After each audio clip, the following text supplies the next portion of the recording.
Want to know about the forward position? Then stick around.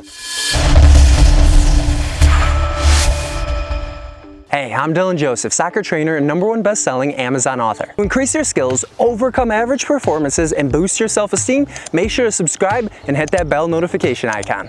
And stick around to the end of this video to learn of 2 great players to have played the forward position. Forwards usually wear the number 9. A traditional center forward was required to be tall and physically strong to win the ball. A center forward often is man-marked by at least 1 player and often has 2 players covering him or her. Because of a forward's large stature, they are often responsible for 5 main jobs: to receive clearances, hold the ball, make passes to strikers and wingers, poach goals from headers, and have powerful strikes from long range. Many coaches tend to call strikers and forwards the same thing, but strikers actually play closer to the goalkeeper than forwards do, and forwards tend to be a lot bigger in stature, whereas the strikers tend to be those speedsters on the team. A forward who can control clearances allows their defense and midfielders to be able to boot the ball up the field, knowing that their teammate will be able to control it, hold it, and wait for support to come. Kicking the ball from the defense over the midfield makes it so that there's less people that need to handle the ball. So if a forward can use their size to their advantage to be able to trap that ball and to hold it to wait for those wingers and outside forwards and strikers to run and play passes off, they open up a lot of lanes for their teammates, especially in counterattacks. Once the other midfielders, wingers, and strikers find space, forwards like to play those short passes to allow them to run onto the ball in order to increase the chance that their team scores.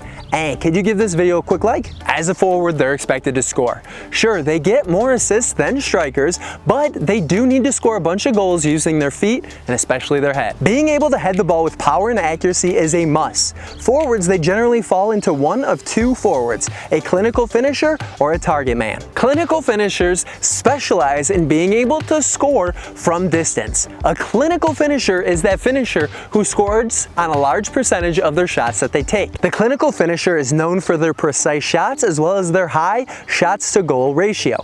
Additionally, the target man is the player that when a teammate plays the ball up the field, they know that that target man will be able to possess the ball and lay the ball off for teammates to be able to score. This player serves as an outlet for midfielders and defenders, and as a target, they can hold the ball up to create space for their teammates. So remember, a forward's main purpose is to put the ball in the net. So though they'll sometimes help the defense by pressuring the other team, their main function is to get that ball in the net. Skills needed: judge a ball traveling in the air in order to control it. Have good movement to evade the opposition center backs and create space. Have power and accuracy on their headers, formidable size, accurate and powerful strikes, good passing skills, and ability to win physical battles with defenders. Advantages of being a forward: minimal defensive responsibilities. Large physical presence commands respect from the other team's players. Usually gets the glory when their team wins because they were involved in scoring. Disadvantages: takes responsibility for when their team cannot score.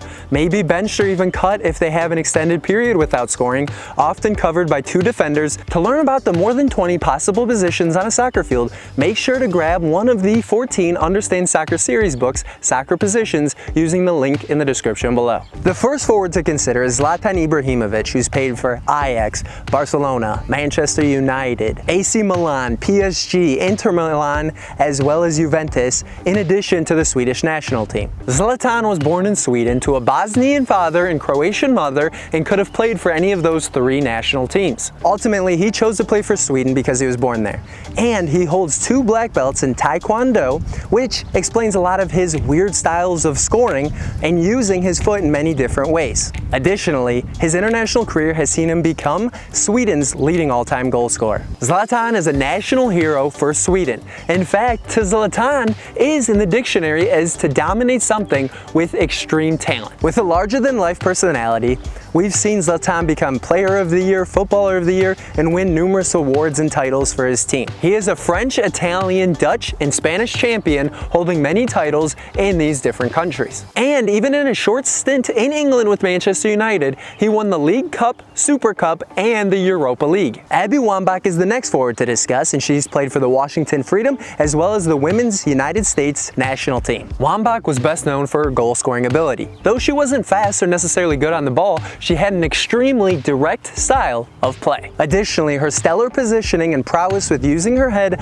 allows her to get on the end of a lot of crosses from her teammates. She uses her 5'11" frame extremely effectively. In her international career, she scored 184 goals in 256 games, and an amazing 77 of those goals were scored with her head. She is currently the all-time leading international goal scorer for both men and women. Abby Wambach has won a record 6 U.S. Female Best Player of the Year awards, 2 Olympic gold medals, and a World Cup title. So subscribe to avoid missing that next weekly video on the striker position. And click here for the video on the mysterious false 9 position.